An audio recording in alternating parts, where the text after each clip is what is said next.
The internet is cracked, the show that asks the question, can we coexist with our creation? Hi, I'm Seth Camillo. And I am Caroline Risberg, and we are The Internet is Cracked by Addicts for Addicts. And today we are very, very lucky to have Professor Brian Eckdale of the School of Journalism and Mass Communication. I think primarily we're going to focus on algorithms today, social media algorithms. Can you explain what social media algorithm is and how does it work? There's a variety of different types of algorithms. And so there are algorithms that are used to, say, process data. So let's say you upload a photo to Instagram.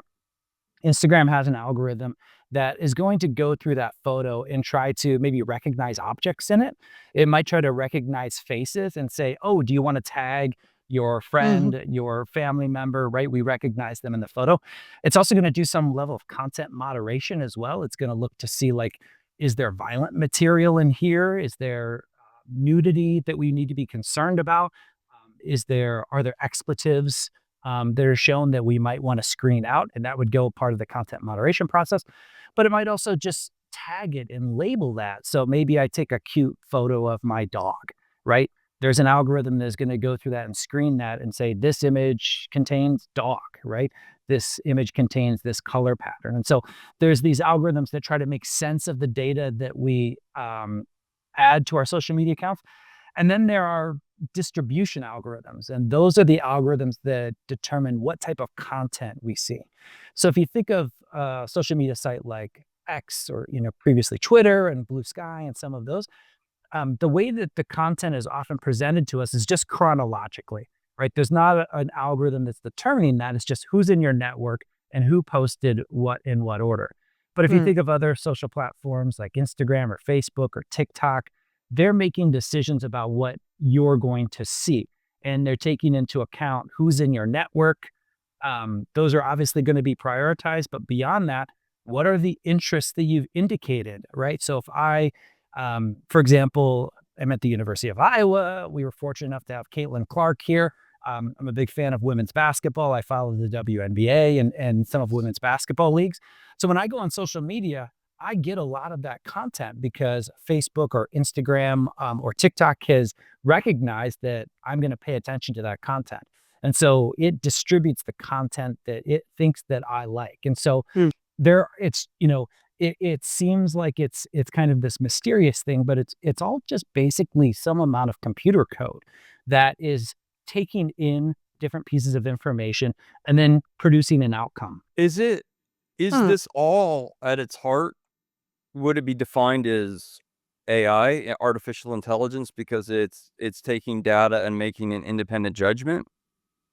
Yeah, I think, if you define AI as technologies that kind of simulate the human thought process, I think a lot of these personalization algorithms are AI, right? They are trying to, it would be like if you had guests who regularly came to your house and you started to pay attention to, oh, every time I cook a meal, they really like these types of things, but not these types of things. And the next time you come over, it'd say, oh, I noticed you really like the Mexican food I cooked last time, so I'm going to give you a different Mexican dish this time. That's a human thought process where we're taking in all this information, we're making decisions. It's a similar process in personalization. And so I think by that sense, it certainly is, there's a certain amount of AI. It's different from, what we tend to think of with like generative AI, which is getting a lot of attention right now. But yeah, a lot of these social media algorithms are AI based. Do they decide who I should see? Or how does that, for example, work? So let me answer that two ways. The first way I'll answer is I don't know. And the reason we don't know is algorithms are what we often refer to as black box algorithms, meaning no one really knows what is the decision-making process. When I go on Facebook and I see posts from some group of friends all the time, but I don't see posts from other groups of friends, I can't really ask Facebook, why don't I see these people anymore? Right? Right. So in one sense, that's the real challenge with social media algorithms is because they're black boxes, we can't really interrogate them. We can't really ask the same questions. Now, this stuff is complicated. What technology companies will say to you is that these algorithms are proprietary, right? That's the value we bring. And so if we gave you the code, we'd be giving away, trade secrets. I think at the same time, you know, even if we got access to the code, it'd be almost indecipherable, right? To most of us to be able to follow kind of the logic of the programming code. A lot of these algorithms are trained with machine learning, meaning that the programmers kind of created a script and then the algorithm kind of learns on its own to a point that it's kind of beyond the original code. It's basically taking in new information and responding to it. And so I will certainly have on Facebook people that I went to high school who I will see their posts for a couple of months. I'll see their posts quite a bit, and then they'll kind of disappear. And then I Mm-hmm. won't see it for like 8 months. And then suddenly it'll come back, right? It's kind of Mm-hmm. the algorithms trying to test out what is Brian interested in? Will he pay attention to this content? Now, the way we tell algorithms that we're interested in content, there's all sorts of different things we can do. We Mm-hmm. can like something, we can comment, we can share it. Even the amount of time we spend on it. So if I'm scrolling through Facebook and I see someone I went to high school with who posts, a graduation photo of their child, and I stop to look at it and think, oh, wow, they look so much like their mother. Facebook saying, oh, Brian spent time on that post. And you have a quote in an interview where you say, basically, just to sum it up, that basically these algorithms have, you said, a serious implication for democracy, peace, and national security. I teach in a journalism mass communication department. I teach students how to produce stories. Some of them go on to work in journalism. Some of them go on to work in public relations. Some of them go on to creative media. But how we learn about the world is through the media, right? The media is an education device. And if we go back to kind of the early models of mass communication, we have, radio and television, and you have your local paper. We have a small number of sources that people have access to. Maybe 3 network channels, right? ABC, NBC, CBS. We have maybe a couple local radio stations, and maybe have 1 or 2 local papers. We have a small number of shared media, and that media has to reach a pretty wide audience. Not to say there weren't conflicts that people had with the media, and not to say that people just consume and believe everything that they read or listen or Mm-hmm. watch. That relationship is always contested. But if we fast forward to what we have now, we have a really diverse media environment, which means you call this a high choice media environment. Where it can be concerning with algorithms is algorithms are making choices on our behalf. But maybe you go on social media and they intuit, oh, Seth is aligned with this particular point of view, or he's this distance on the ideological spectrum. We're just going to continue to give him that content. Then it's no longer the user's choice. Then it's technologies that are Mm-hmm. feeding these things to us. These algorithmic processes are opaque, and they're not. There's not easy ways for us to find out what's happening. And I know my experience, and Carolyn, your experience, and Seth, your experience, but we don't know everyone's experience, and so we make assumptions about what other people might be seeing, what they might not be seeing. And so the only way we can kind of know is by doing research Mm-hmm. we can do tests on algorithms. We can ask people what they consume. We can ask people what they do, but these platforms are a little bit mysterious in that way. And so when I, make the quote that it can have implications for democracy or national security, right? There are some concerning features of the reinforcing behaviors of algorithms that we just need to understand better. And so it's important to be doing research to try to push and pull and tug at these things. But you talked about radicalization also. So to the radicalization, what kind of triggered our research in this is there was a lot of what we might say anecdotal reporting about the implications of algorithms on these processes of radicalization. And so we have, some high profile folks who've gone out and committed violent acts, who leave manifestos, and those manifestos talk about their social media diets and how those social media diets may have contributed to, feeling these I guess kind of developing this level of view of the world, maybe I should say, that led them down this pathway. And so there were also a lot of reports about YouTube in particular.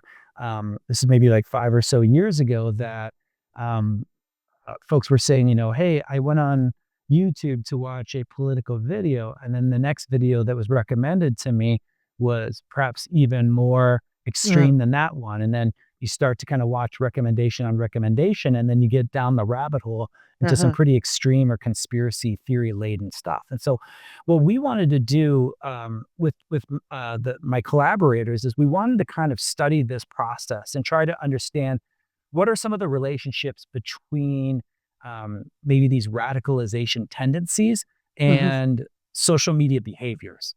And so we've got this grant funded project through the Minerva Research Initiative, which is connected to the Department of Defense. They Yes. fund social science research, and so we're very fortunate for that. So we designed this large scale project, and what we did is we started with a survey of about 1,800 people. And we asked them some personality, there's questions in the survey about personality, characteristics, about their views about technology, their views about the media. And then we asked them their kind of positions on 2 of 5 total political issues. So each person answered 2, but overall we studied 5 political issues. And that was race relations, immigration, climate change, abortion, and vaccine. And based on our research, those are kind of particularly salient political issues Mhm. in the US, certainly now, but also over the past decade or so. And what we wanted to do is, in addition to focusing on these issues, we focused on kind of 4 aspects of each of those issues. We asked their position on the issue, kind of where they viewed themselves. The second, we asked how important they thought the issue was relative to other issues in the landscape. Third, we asked them how certain they were on their views of that issue, right? Whether they thought that they had it right or whether they were still open to other opinions. And then the fourth thing we asked them is, what are some tactics that you would approve of in support of your views, both activist tactics and then what we might call radical tactics, which are Mm. usually categorized as illegal or violent behaviors. And so what we did is we started with that baseline survey. We then were able to access a pretty extensive amount of their data of what they did online for a year. And then we gave them that survey again. And we asked them the same questions so that we could see kind of the change over time. And then the final piece of the puzzle Mm. is we identified people who showed the greatest change in the tactics, whether they improved of more extreme tactics or they actually declined in their approval of some extreme tactics. And we interviewed, or at least we recruited those folks for interviewed, and we interviewed about 77 people at the end. And so we have kind of this two-wave survey with this behavioral data collection in the middle, and then we have the interviews at the end. So, one of the things we want to do, and I realize this is a long answer, one of the things we Yeah. want to do Great. is connect some of these survey changes with their behaviors online, the things they've done online. We're still working through that data.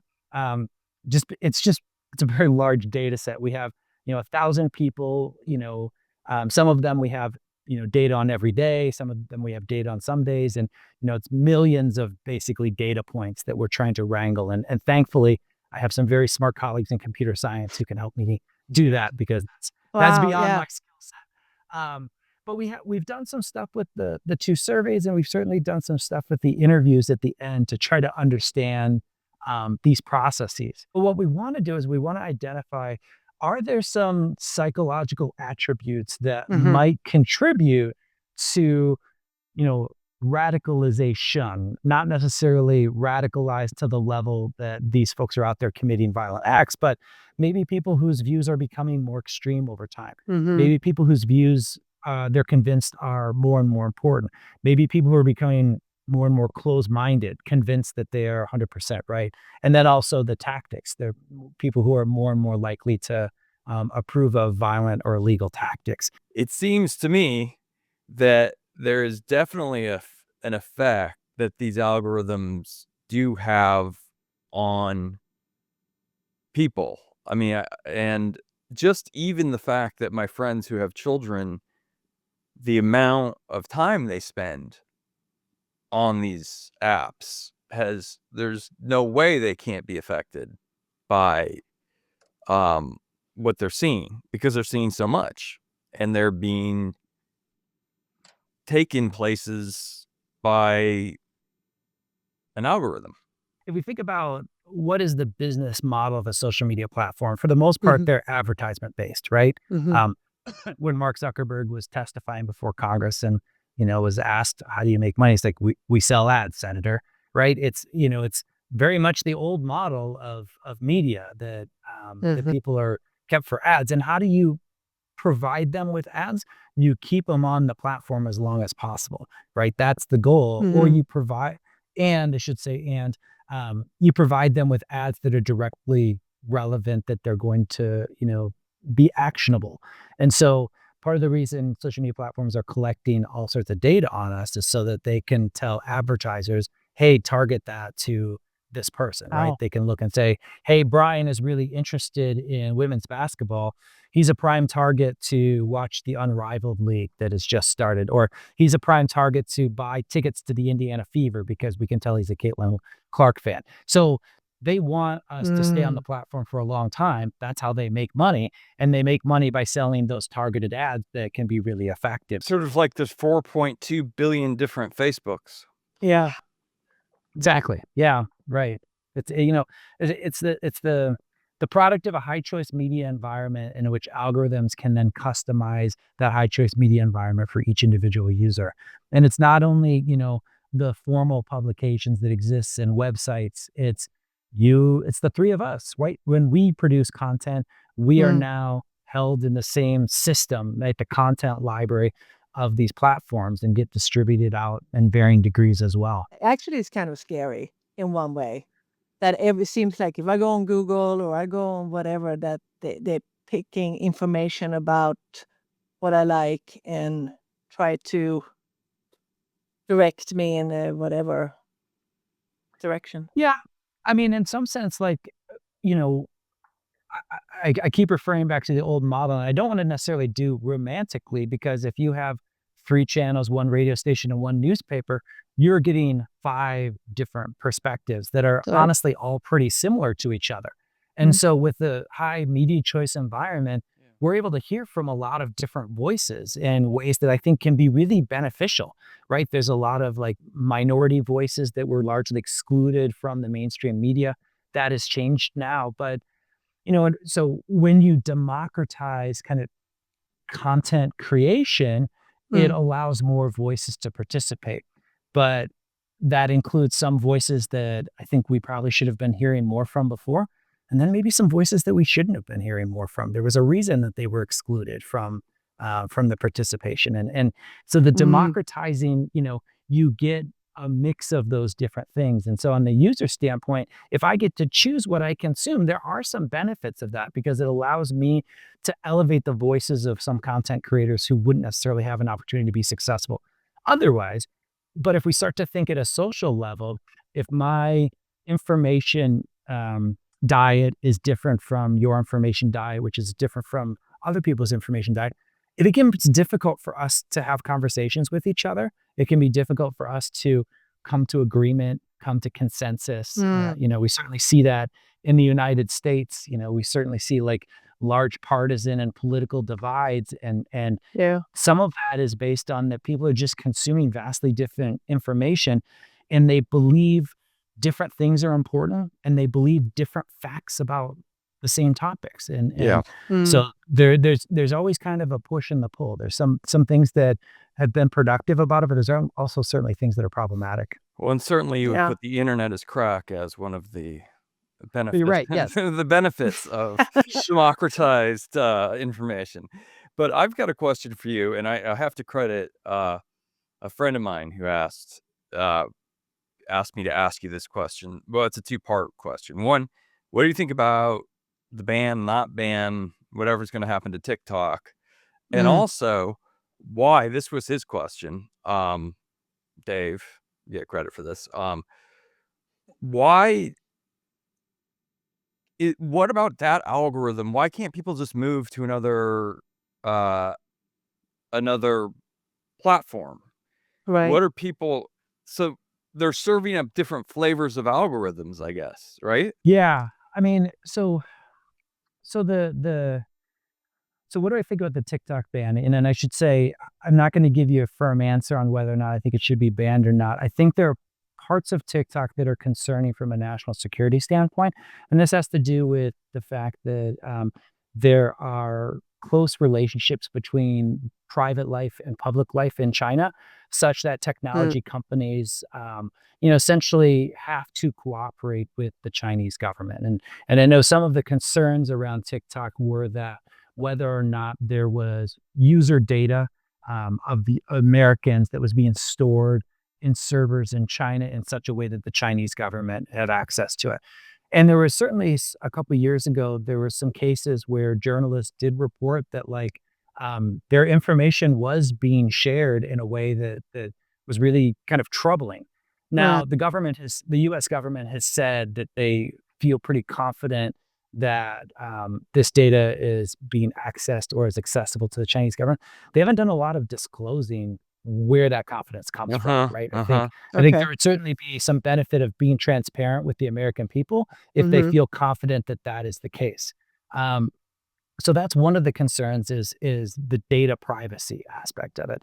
The second concern is around this algorithm, right? Which the TikTok algorithm gets a lot of attention because most people spend their time on the For You page, right? And most people who started using TikTok learned pretty quickly that, wow, that algorithm figured out my interest right away, right? It knows Mm-hmm. what I want. I don't use TikTok that much. I'm a Gen Xer. I'm on the older side of the TikTok audience. But when I would use it, I would go and I just wanted to watch dog videos. That's all I wanted. And TikTok figured it out and it gave me dog videos and it was great and it was glorious. So the concern around the algorithm is, if what the algorithm could be doing, right? What it might be doing and whether it's getting any influence from the Chinese government that might Uh, be suppressing particular points of view or Mm. elevating other points of view. There was certainly so I should say, TikTok has kind of a partner called Douyin that exists only in China. TikTok is the international version of Douyin that the rest of the world has. So we basically have they have the same app in China, but it's a distinct app that operates differently. And so Oh. the TikTok ByteDance, who owns TikTok, has made the argument that the Chinese government does not have access. They do not have influence. I don't really know that's not Mm. something that I have access to. But the concern about the algorithm that maybe it would be promoting pro-Chinese content. Maybe it has, promoting or I guess diminishing content that is against the Chinese foreign policy that doesn't necessarily serve the U.S. interest. There's Mm. certainly a potential for concern there as well. But again, this is one of those things where I don't think the U.S. government has divulged this information to the American people. I think the third thing I would say about the TikTok ban is there are concerns around TikTok and maybe the addictive nature of it. The concerns around kind of mental health. There's concerns about the algorithm and such. Well, those concerns also hold true for a lot of the social media platforms based in the Yeah. U.S. as well. And the U.S., our policy has generally been really hands off about social media platforms and technology companies. We've been taking a really libertarian approach to those companies, yet we're going to, highly regulate TikTok, regulate them so much that we're going to force them to sell or be banned. Mm. I think, there's a lot of folks that are saying there's a hypocrisy there saying we're only going to focus on TikTok but not look at these other sites and not look at Right. potential regulation for those. Yeah. isn't it the case that that newspapers and Facebook are under the law treated completely differently? Yeah. So, yeah. Mm. So the, so when it comes to like newspapers, right, they go through an editorial process and the same is for TV stations and radio stations and any sort of information provider. And they have a lot of responsibility for the content they put out into the world. Mm. And they can be sued for that. If they say divulge national secrets, if they say libel or commit libel or slander, right? Newspapers can be sued for these types of things. And you see, prominent public figures suing these news outlets for that. So that forces a certain level of kind of editorial control and, hopefully responsibility. But there was a law passed in 95. I'm going to say it's the Communications Decency Act. So we're talking about a 30-year-old law now. And it has this provision in it called Section 230. So it sounds really technical. The Section 230 of the Communications Decency Act. The Supreme Court actually struck down a lot of the Communication Decency Act, but Section 230 remains. And what Section 230 says is it says that internet service providers will not be treated as publishers for, the consent or the extent of the law, meaning they're treated differently than news media.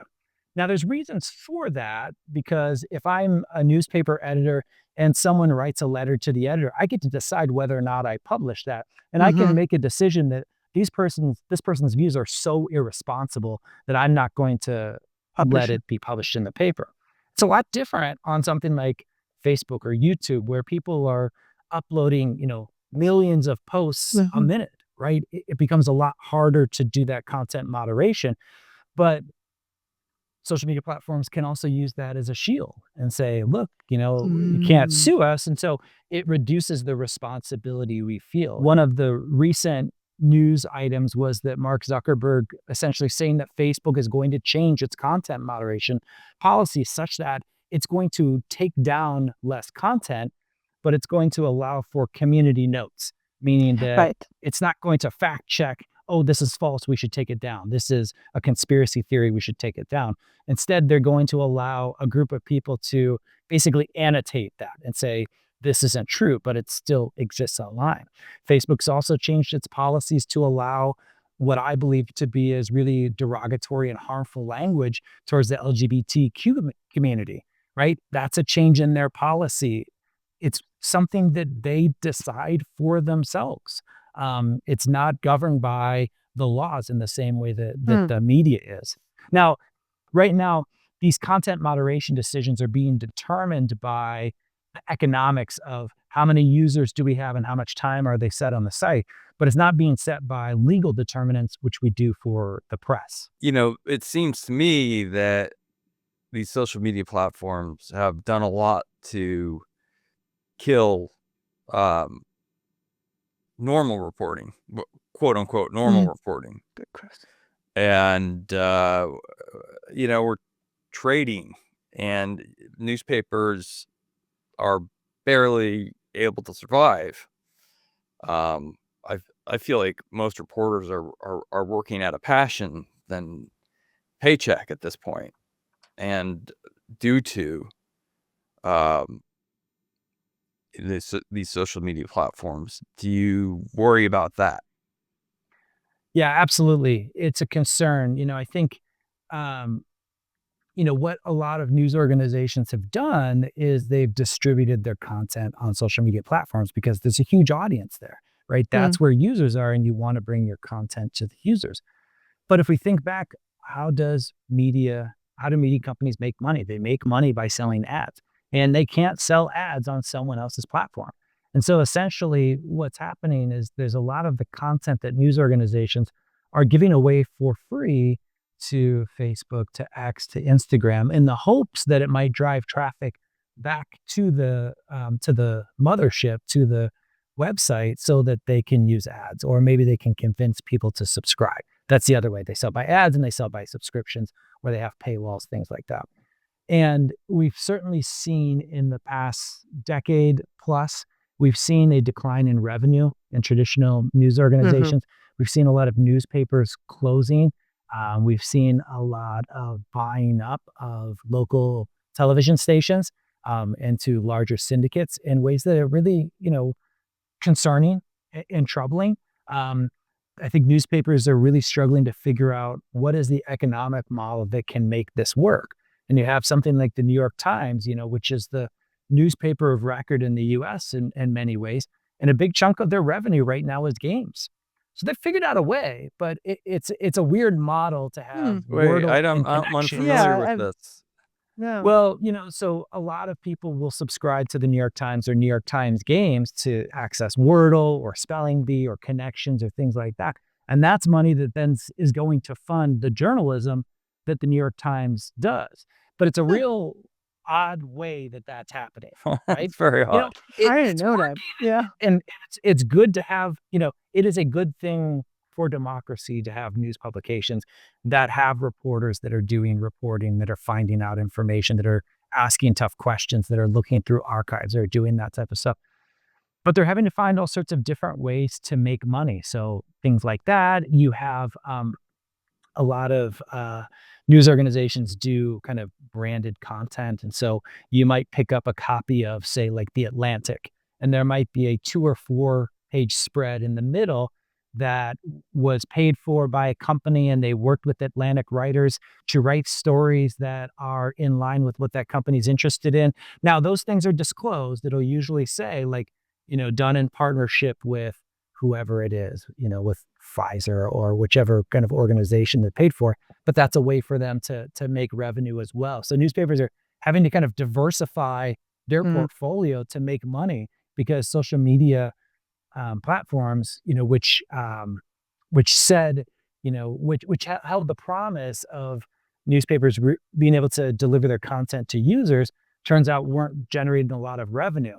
And getting back to the algorithm we talked about earlier, that algorithm, the distribution algorithm, the content, the For You algorithm, it's all up to the whims of the platform. And what happened, a few years ago is Facebook decided, you know what, we're sharing too much news. What I really want to emphasize are the connections that people have and the groups that they're a part of.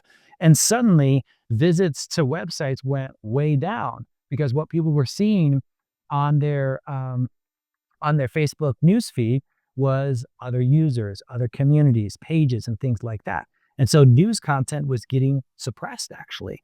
And so that's it's a huge impact to news organizations. And then, people who work in, this is a broader thing, but people who make their money off of content creation, like influencers and things like that, they're so susceptible, they're so vulnerable to these changes to the algorithm that they have no control over, and there's not a lot of transparency to. So, get back to the news reporting, one of the things that Mark Zuckerberg said, and he did an interview with Joe Rogan recently, he said, I think in the future, we're going to see more news created by folks like you.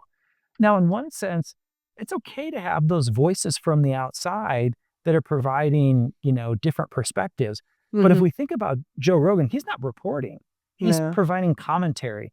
His views are informed by news that is generated by somebody else. Back in the day, they put on the boots and go out and really try to find the truth. And now if you can sit in a newsroom and AI or whatever, it's getting a lot of information for you. Actually, we're losing a lot of jobs doing that too in the newsroom. There is AI being used in the newsroom, and there are a lot of reporters who are using it as a technology to assist their reporting. There are algorithmically produced stories. Yeah. I think kind of the easiest example to think of is sports. So, one of the things about sports is it's rather repetitive, right? Like you can teach a computer what a basketball game is, and you could, essentially generate a 3-paragraph story about a basketball game without having watched it, with just feeding the statistics to the algorithm. It could say, team A beat team B by this by this score. It was a close game until team A broke away in the final 8 minutes of it. The scoring leaders were this person and this person. And so there are some examples of AI journalism that's being produced. In the next couple of years, when AI is able to write as well as a Pulitzer Prize winning journalist, where do we go from there?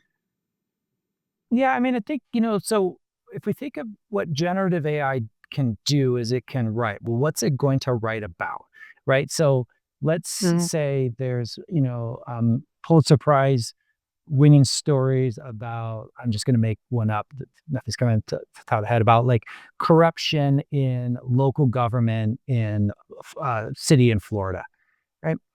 AI can't figure out that story, right? It might be able to figure out some hunches, but it can't do the reporting that leads to the production of that story. Now, it might assist in the assembling of it. It might provide feedback, but I don't think AI could ever do that. Now, AI might be able to write with the same grammar and sentence structure and clarity as a Pulitzer Prize winning award, but it can't provide the same level of facts and thought and analysis that can be provided by on the ground reporting. What about is there any algorithm free social media like the Mastodon? I guess we have heard that was algorithm free. Yeah, I think, the like Mastodon and Blue Sky and some of those, they have an algorithmic component, but the default is kind of algorithm free, right? It's just the chronological feed. You just get the posts in the order in which they come. There was a reason, and that was really what Twitter was like for a long time. The default was you would go, and when you signed on, you saw the tweets as they came to you. And now it's kind of the default is more of a for you. It's a more curated. And in part that was because some of the investors that were worried about Twitter had stalled in growth said, well, what happens if you miss content? I was on Twitter from 1 to 1:30, but Seth posted something really interesting at 10 a.m. and I never saw it. Right. So that's when they started to kind of curate those things. But then as a result, then I'm getting the content that the platform thinks is interesting to me. And the nice thing about the non-algorithmic or the chronological feed is I get to decide for myself. The cost is I miss some stuff. Now, where I may get it back is if it's so interesting, it might get shared or retweeted or reskeeted or whatever the terminology is, that it might pop back up. But there are platforms that are less algorithmically controlled. And so I think there are some users who want to maintain more control over their content consumption and are gravitating towards those platforms. I think just about the social media and we see especially during the elections or like especially here in America that they get very angry at each other. Families stop talking to each other, and they probably wouldn't have if it wasn't because of the social media, because we don't put all the little thoughts on the media. I mean, I've seen posts, for example, now there was this big storm or hurricane in Florida and all of there, and then I had people who were saying like, "Oh, that's what they're gonna get because they are Republicans." And then I have heard posts now with a fire in Los Angeles that there's some people have said that's what, like really mean stuff. And I'm thinking, why? How can people even say something like that?